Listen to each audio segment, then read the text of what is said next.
how we have interpersonal relationships at the workplace. So it is vital to be informed about the importance of building interpersonal relationships, and because they are the drive and the source for our growth and wellness at the workplace. Therefore, we need to build a stable relationship as healthcare leaders because we need to identify and to learn essential interpersonal skills, different communication styles, cultural differences, conflict types, and essence of building and maintaining relationships. So back to me. So essential interpersonal skills. How many of you currently know what it is to have essential interpersonal skills? Perfect. Now let's explore. So with essential communication skills, of course, there is therapeutic communication skills and strategies that will be beneficial in any healthcare environment. I'm not sure if all of you do want to stay in a healthcare environment, but in case you're not, essential interpersonal skills is always valuable in any setting. One of the major benefits of it is that you're able to interact effectively with others, as well as my section will be focused on healthcare professionals such as the nurses and doctors in the program that deal with patients. So here are some skills and strategies. Recommended skills. You want to be tactful as well as diplomatic. A lot of times we do not agree with other people's opinions on things, so one of the best ways to go about it is to be tactful as well as be diplomatic. So you want to do that in a diplomatic manner. As well as you want to be courteous and respectful. You don't want to have somebody just shout at you and don't have respect for you. I always say you want to give respect to someone and receive it in return. As well as you want to have empathy with nurses such as Ivory. You want to show your patients that you do care and you value how they feel. And it also applies to us as well. Genuineness, of course, you want to show that you are a genuine person. You want to be open and honest in any situation. As well as, here are some ways that you can optimize their good communication skills with patients.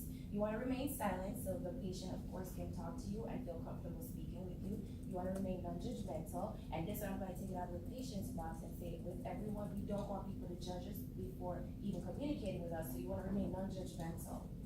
Then you want to also show acceptance to what the patient tells you, as well as show recognition and make observations on how you want to effectively have that person relate to you. Then here are some other helpful tips not helpful. Here are some ways that we actually impede communication styles that we're not really aware of. So providing easy reassurance. Not all the times our opinions are valid, which is also, you can see, you don't want to give your own advice. It's not always good. It's nice to share it, but it's not always right. So you want to refrain from, providing easy reassurance to patients. You also want to minimize the patient. You want to avoid minimizing the patient's feelings. A lot of times we do this and don't know that we're doing it. So that's just something you want to consider when you're, communicating with patients. As well as don't become defensive, because once again, if you become defensive to someone, immediately that person is going to shut down, as well as demonstrating that, the patient, explaining the patient's behavior. Don't try to tell the patient how they feel. Let them explain to you. So you want to be an active listener and just listen to what they're saying and then provide feedback or just try to relate with them in the situation. Okay, so here are some ways to promote communications at work. And now I move out of the healthcare box and it's general. You always want to choose the appropriate time and place to communicate with people. You don't want to communicate with someone when they're in a rush or they're heading home or etc. You also want to be assertive and not aggressive. A lot of times us individuals, we try to confuse the two, but the right way to go is to be assertive and not aggressive. You want to keep your supervisors informed. You want to always let them know what's going on and how to move forward. You don't want to leave them blank. You also want to ask questions and show initiative. You don't want to wait until the last minute to rush and do something, as well as you don't want to always keep bothering your supervisor like, okay, how am I supposed to do this? You got to show that, you can take charge sometimes. Next, I'm going to present, Rochelle will be presenting to you different types of communication styles as it relates to every setting. Thank you, Julian. Okay, so communication styles in the workplace. All healthcare professionals must be able to identify and manage the different communication styles in the workplace. To be effective communicators, one should be able to understand each person's strengths and weaknesses, how they communicate. They should also be able to learn to communicate with others as well, and to determine your own individual communication style. There are 4 types of communication styles. There's private, dominant, sociable, and open. I'm all 4. So key characteristics of private communication styles, these people are usually comfortable working with objects rather than people. For example, they would rather work in a room just with a machine rather than interacting with others. These individuals, they also provide a little bit of feedback. They are considered to be non-communicators, and they use safe procedures by going by the books. They like to play it safe. They also avoid conflicts as well. Private style communication. In order for them to be successful, they like to have limited interaction with people. They're always compliant with the company stance, and they require very little supervision. They're unsuccessful when they have increased interaction with people. They develop anxiety. They're unsuccessful when they need to be innovative, and they're also unsuccessful when they receive direct supervision from their managers. Okay, so dominant style communication. The key characteristics of these individuals, they're overly confident. They are not afraid to express themselves. They believe that they're know-it-alls, and I know a few of those people. And they also don't avoid conflicts. They're very confrontational. These individuals are successful when they have to, when the employees have to create their expertise. They're usually successful in crisis. They're always the ones to jump up and rectify or remedy the situation. And they also need, if there's a decision to be made, they're very successful. And for sociable style communicators, they're also interested in people. They're a people person. Those are the people who are always by the water cooler. Hey, how's your day going today? Those are the people that are always hi, hellos, asking you all these questions. They limit what they share with others about themselves, but they're always interested in knowing about other people's business. They're considered to be yes people, and they also fear conflicts and disagreements. And sociable style communicators, they're successful when they're in a social environment rather than a productivity-driven environment. They also don't like a lot of teamwork because it requires a lot of trust. And they also have, when there's a high level of performance expected, they don't thrive very well. Okay, open style communication, they ask for excessive feedback. They're sensitive to the needs of others, and these, out of all the different groups, these are the people that really appreciate others. They're typically successful when they have to get complex tasks because they don't like the task to be very simple. They are also, when there's quality work involved, they thrive at that because they believe in quality type of work rather than mediocre work. So their performance level is usually high level. Next, we'll explore cultural differences now that you've learned a little bit more about the communication styles. Okay, so cultural differences is when you're in a workplace, everyone has a different type of culture and how they behave. We have to be mindful of people's feelings as far as how they communicate. Everyone's raised differently. So we're going to describe it in 3 different dimensions, which would be individualistic versus collectivistic, low context versus high context, and monochronic versus polychronic. All right, for individualistic cultures, they're more so problem-oriented people. They are individuals. They do not like group work at all. They are just self-reliant. They don't really rely on others. They're very assertive and in democracy, and they just like more to themselves. As far as collectivistic, they're relationship oriented.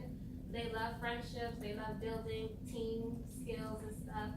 And they're great listeners. They show empathy. And I would say some cultures that express the individualistic would be us here in the United States. For the collectivistic is more so people who come of Asian cultures or Indian. cultural contexts. So low context are mostly falls under individualistic.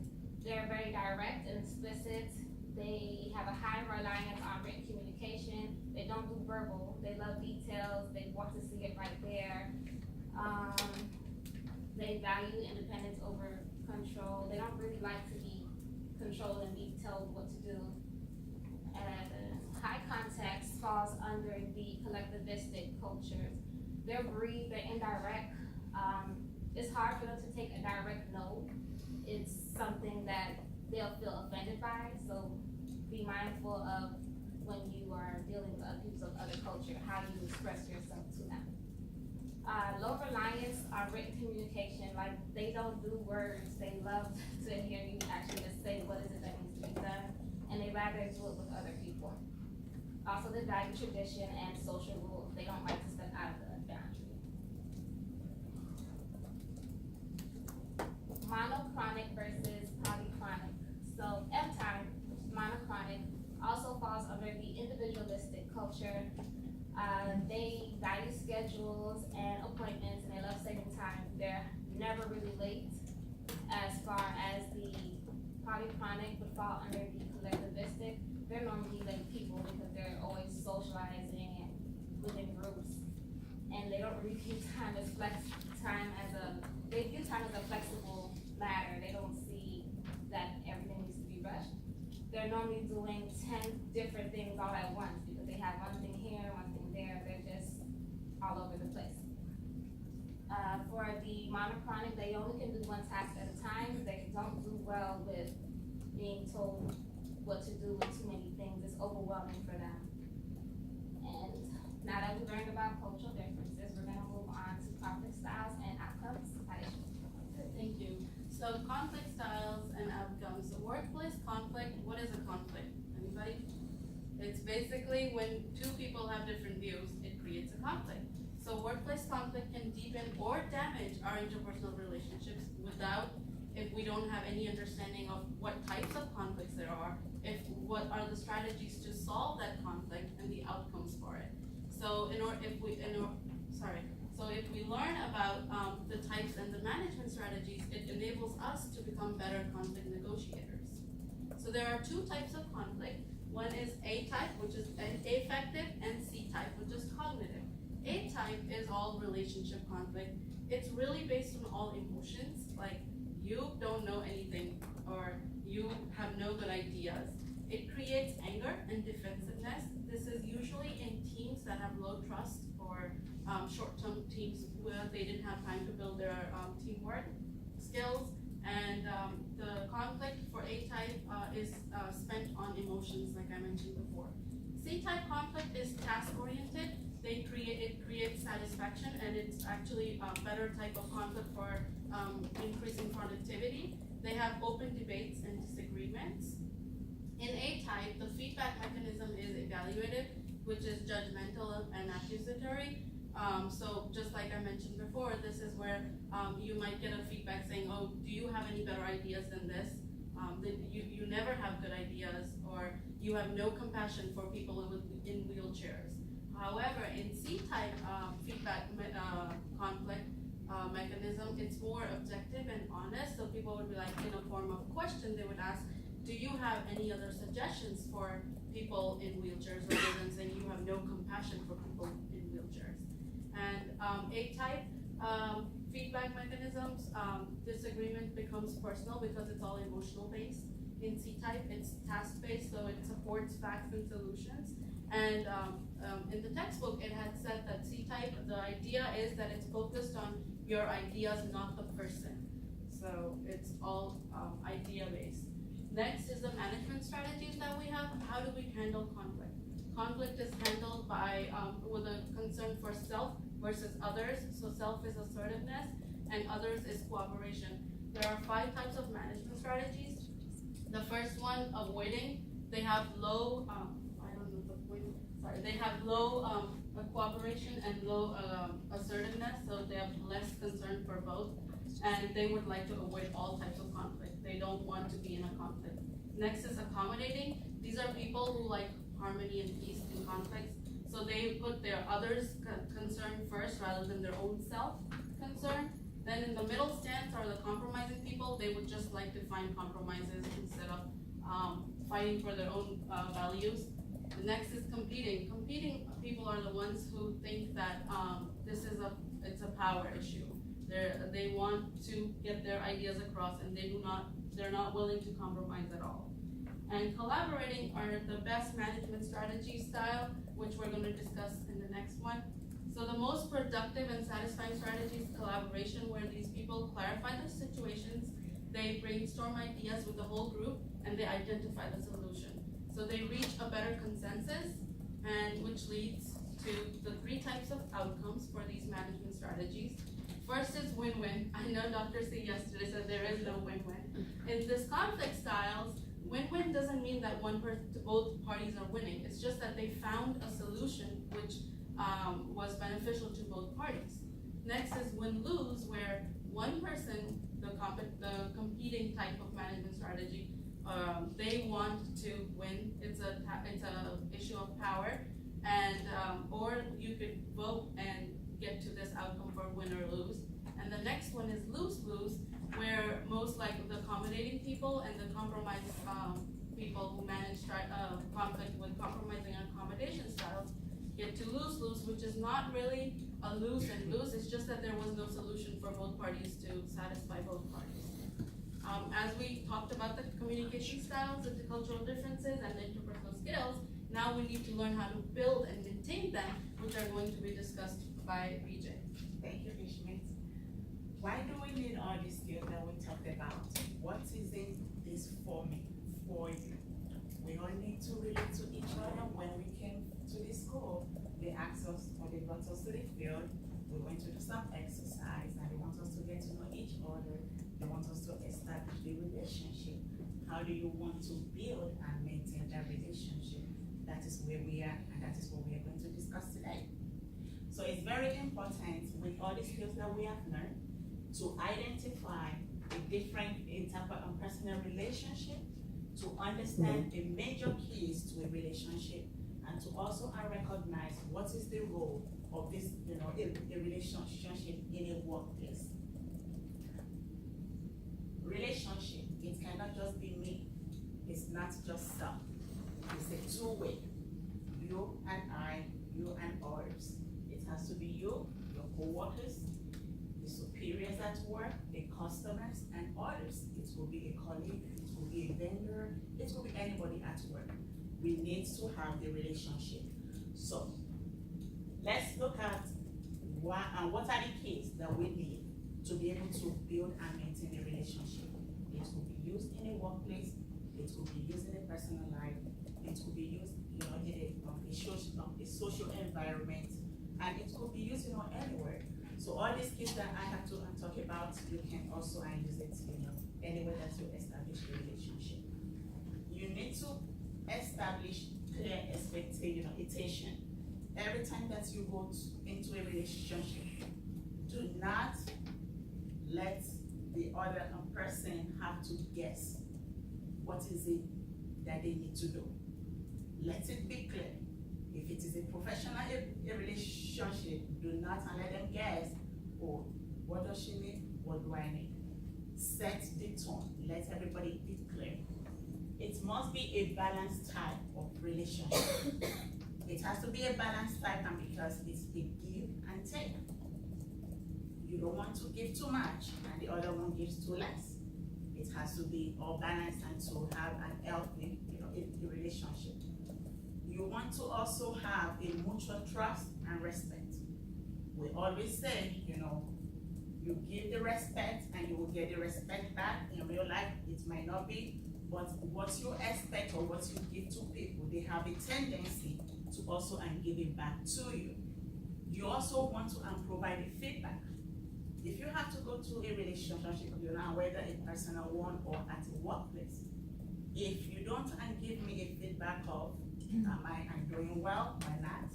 I tend to assume, and if I assume, we can have a conflict. We can have a lot of things. It will not be, healthy for you or for the person in that relationship. Also, to in a relationship, you want people to have a realistic, expected, invitation. You want it to be a spoken one too. Do not let me guess, speak it into me, and let me hear it and let me understand it. You also want to be also all consistent. If you change, every time, I will not be able to understand what you need. We also have to talk about how we need to all reciprocate in a relationship. I talked about it's a give and take. You have to eliminate perception, and which leads to I have to doubt and what you need. You also have to return back and that favor in kind. The trust part, we are here now. We have to establish trust. It will be immediately, it will be over time. It took us a long time, as a group to establish any trust. Up until last night, we did not. So, the feedback, please, is very important because we have to also work on it. Over the phone, it did not do it. We had to sit down and last night to get a feedback, and this is what I meant, and this is what I mean, and for us to agree as a group. The role, why do we need to establish or maintain a relationship? It helps to build the teamwork. It leads us to be more creative and committed. It also helps in productivity.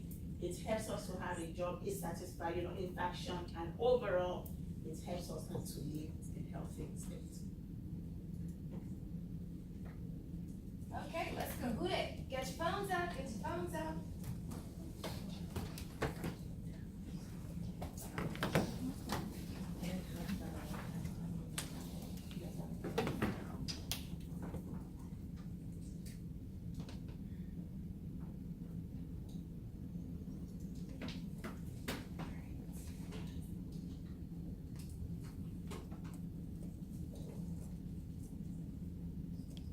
Everyone's ready? No, not yet.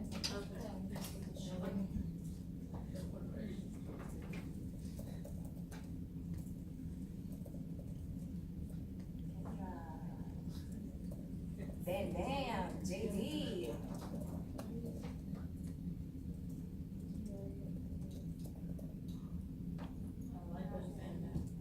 Who's Bam Bam? Okay, there's no Sicilian here.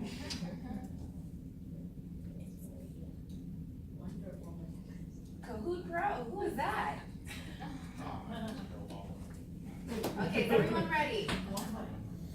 Okay, you can do it. Put some Kahoot into it. Let's see how much you guys have learned from our brief presentation. Let's go. So we have 5 questions. Let's go.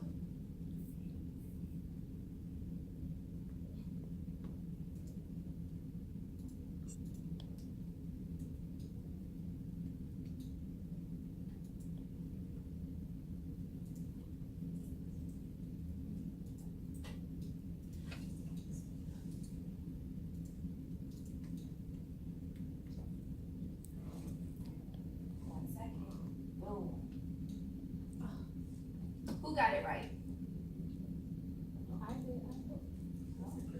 Who's Gina? All right. All right, number 2.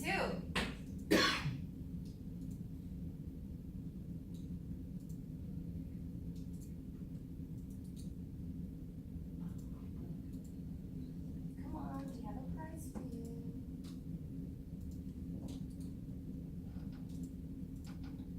Four, 3, 2, 1. Diana, right.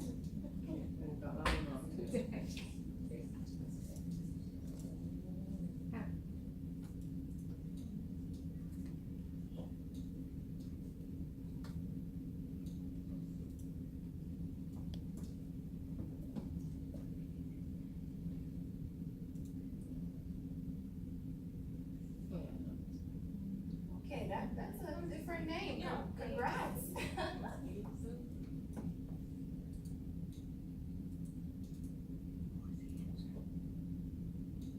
I heard somebody say, what's the answer on that? No, for the previous one, what was the answer? Time conflict. Oh. Is task oriented.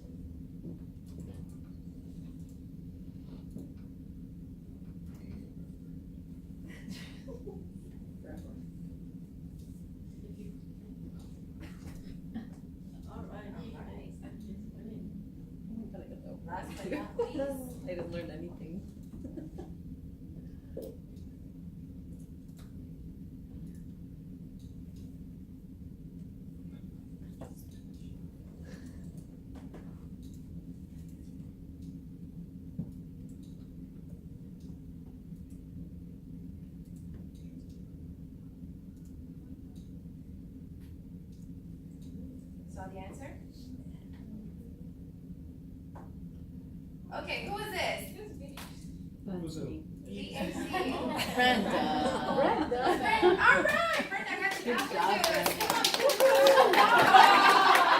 Oh, don't laugh. There's no more apple juice downstairs. Thank you, Brenda. Okay, so from the question presented in school, this shows that you guys definitely understood our presentation. And of course, is there any questions to I got one. the questions that you ladies and gentlemen saw that you did not understand with Kahoot game? No. See, that's why I love Brenda. There should have been a second place of that. Would you like me to get you an apple juice? Water. Or water. Okay, so to conclude, So in order to increase the productivity and satisfaction in workplace, we discussed that we have to be very cognizant of developing the interpersonal relationships as well as be efficient in identifying those barriers such as cultural differences, the conflict types and their management strategies, along with the different communication styles of our members and the team. So our memorable ending will be Okay, so developing strong interpersonal relationships by creating lasting connections instead of just passing acquaintances will take businesses to a new level. so of course, we all want you guys to remember and understand communication is a very important part in everyday business, actually our everyday lives. And if you don't communicate effectively with your coworkers, colleagues, friends, management, the business will not run as smoothly as possible. And this is also a big problem in a lot of organizations. So we want to reemphasize to you guys, to make sure as leaders in the future, make sure that you guys do communicate effectively with your staff or team.